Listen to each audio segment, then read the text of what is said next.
পাপী, যদি জানো তুমি পাপী তাহলে পাপ কাজ করছো কেন? তাই মহাজন বলেছে দেখে শুনেও জ্ঞান হলো না।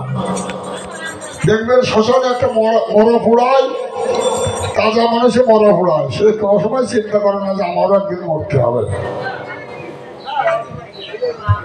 তো শোনো, তোমার উপায়ের একটা কথাই বলবো আমি, তুমি মরো আর বসা আমার তো কিছু যায় আসে না।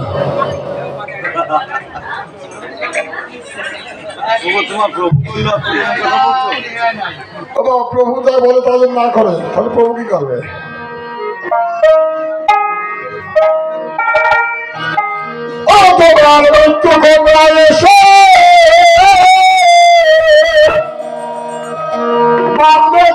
বসে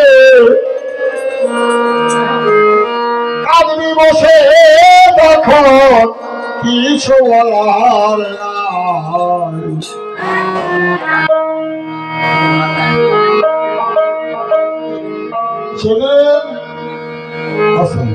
যেদিন তোমার ছেলে বা মেয়ে তোমার মৃত্যুকাল আসবে, সেই সময় যদি এসে বলে বাবা তুমি আর 1 ঘন্টা থেকে যাও, থাকবে? তোমার ক্ষমতা আছে? থাকবে না, থাকার সময় নাই।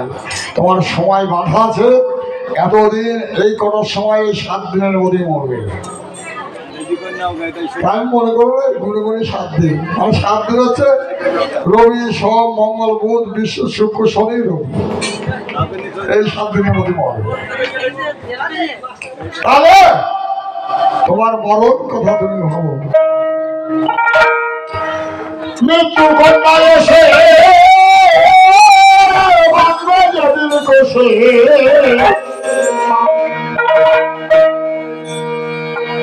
কাঁদবে বসে তখন কিছু বলার নাই।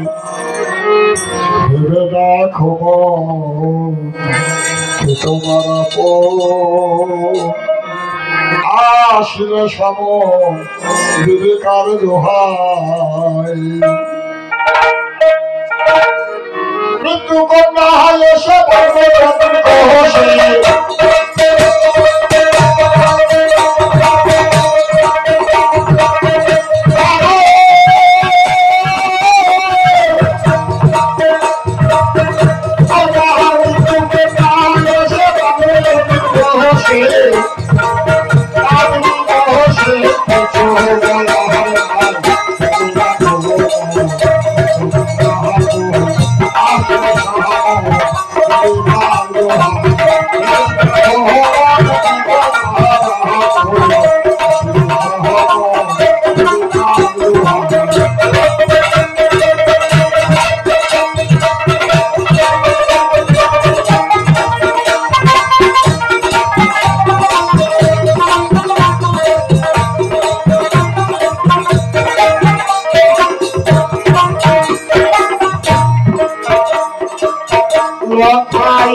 বাস করতো রাজা দিয়ে বলল আমার রাজ্যে বাস করো, তাতে দুঃখ নাই।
ঋষি হোকে রুদি দিল ভান্ডে সেই রুদি দিয়ে আসলো গঙ্গাধরীর সামনে গঙ্গাধরী বলে এতে কি আছে বলো না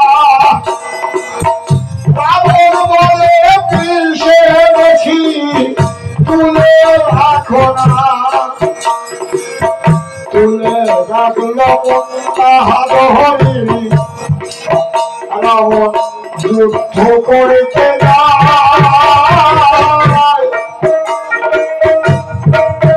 রাবণের অপকর্মের কথা সবাই শুনতে পায় গঙ্গাধরী স্বামী শুনেছিল কানে চিন্তা করলো আমি খেলে আমি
সীতা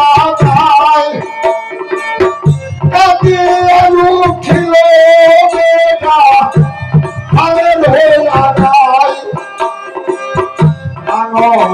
সীতাকে উঠেছে বলে সীতা নামে রাখে সেই সীতাকে চুরি করে নিজে তো করেছে সীতা চুরি হয় না।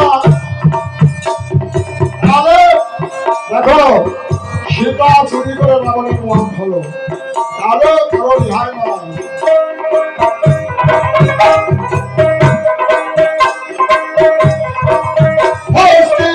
ছিল রাজা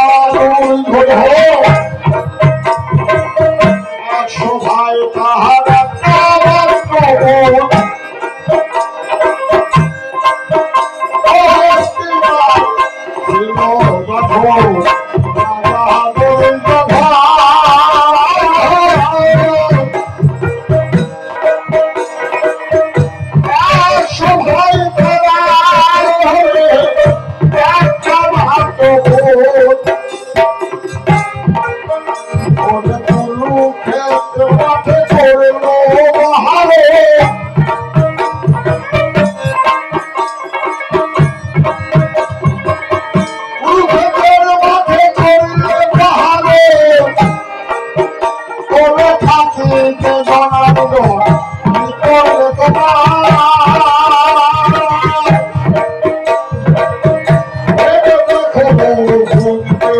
পারো বাবা।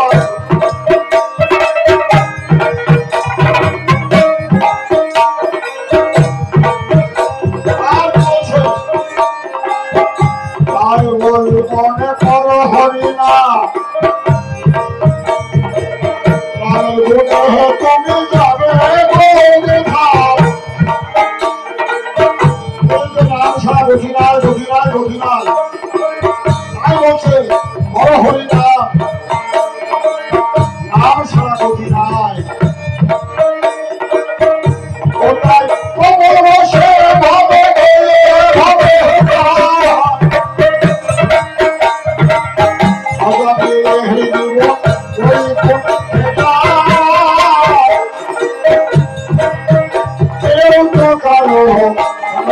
আস্তে আস্তে হরিনাম করে কি হয় সেটা আমার শোনো।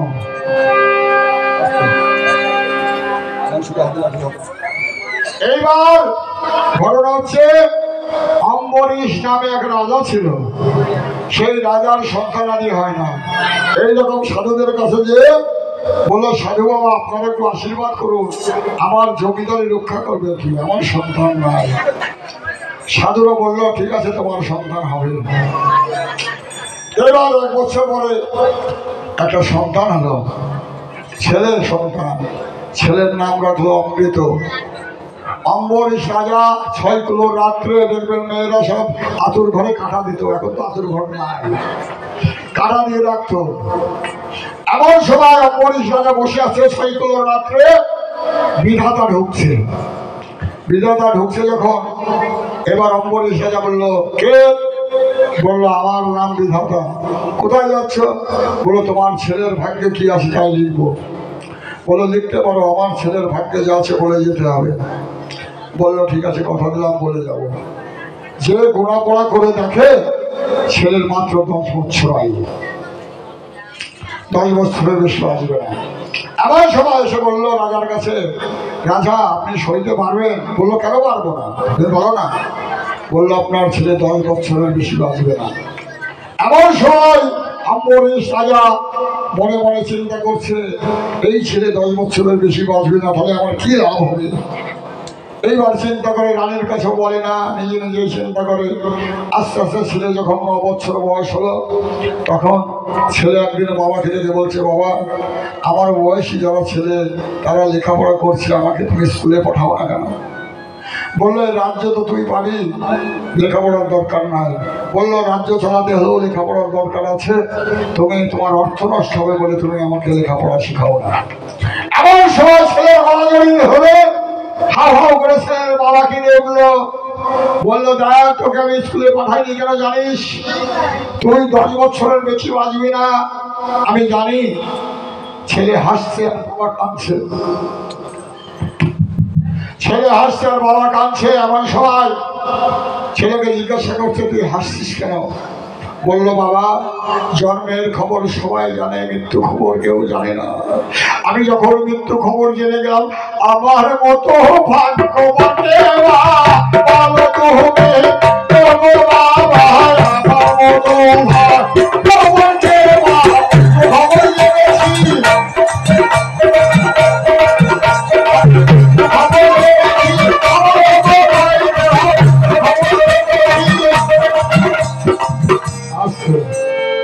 বললো বাবা সবাই জন্মের খবর জানে, মরণের খবর কেউ জানে না। আমি যখন মৃত্যু খবর জেনে গেলাম, এখন আমার 9 বছর আয়ু, 9 বছর বেঁচে আছি, আর 1 বছর বাঁচবো। তবে বাবা তোমার কাছে আমার একটা আবদার আছে। বললো বলো। বললো আমার আবদার হচ্ছে আমি এখনো 1 বছর বাঁচবো, এই 1 বছরের জন্য আমাকে তুমি রাজা করে দাও। কি জন্য? আমি বেঁচে থাকলে তো রাজা হতাম, তো তুমি রাজা করে দাও। তো বললো ঠিক আছে। এইরা প্রজাদের সামনে নিয়ে বললো আজ থেকে আমার ছেলে অমৃত রাজা, আপনারা একে যা বলবে তাই শুনবেন। রাজমোটক দিয়ে সিংহাসনে বসিয়ে দিল।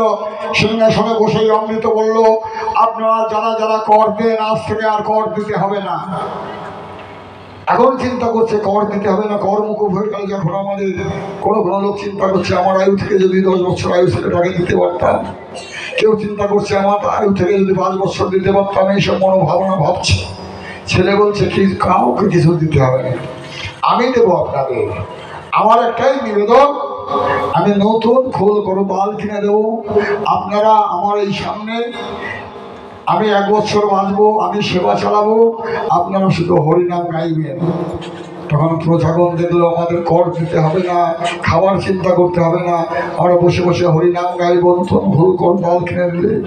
এমন সময় নতুন খোল কর দল কিনে দিল, এমন সময় সেইখানে তারা কি করছে যেমন হরে কৃষ্ণ হরে কৃষ্ণ কৃষ্ণ কৃষ্ণ হরে হরে হরে রাম হরে রাম রাম রাম হরে হরে হরে কৃষ্ণ হরে কৃষ্ণ কৃষ্ণ কৃষ্ণ হরে হরে হরে রাম হরে রাম রাম রাম।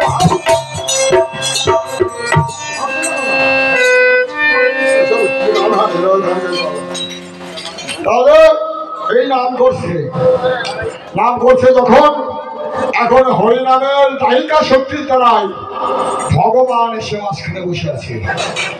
এইবার ভগবানের চোখের জলে বুক ভেসে যাচ্ছে। এমন সময় 10 বছর পূর্ণ হলো। এমন সময় কি করেছে জানেন?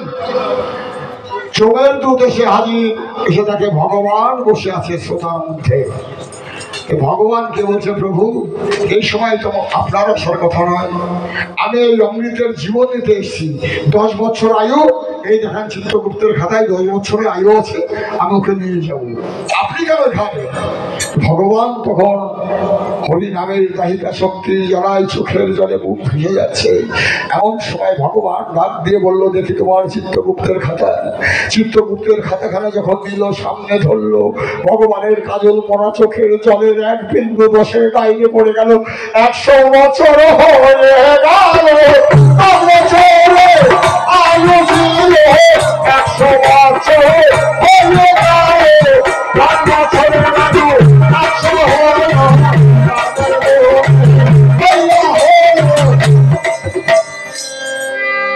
10 বছরের আয়ু যখন 100 বছর হয়ে গেল, মানে 10-এর লাইনে 1 0 10, সেই শূন্যের লাইনে ভগবানের কাজল পড়া চোখের জল 1 বিন্দু পড়লো, তাই 100 বছর হয়ে গেল। তখন যমকে দেখালো, কই তুমি বললে 10 বছর আয়ু, আমি দেখছি 100 বছর। তখন যম বলেছিল রাখে কৃষ্ণ মারে কে, আর মারে কৃষ্ণ রাখে কে। সেই দিন থেকে এই কথাটা শুরু হয়েছিল, যদি ভগবান কাউকে রাখে তার কেউ নিতে পারে না, আর যদি ভগবান নিয়ে যায় কেউ রাখতে পারে না। এই দেখে যখন 100 বছর আয়ু ডিক্লার হয়ে গেল, তখন ছেলেটা সিংহাসন থেকে নেমে এসে বাবার চরণে রাজমুঠোকে নামিয়ে দিয়ে বলল, বাবা আমার 10 বছরের আয়ু যে 100 বছর করেছে, সে কোথায় থাকে? বললো সে তো বৃন্দাবনে থাকে।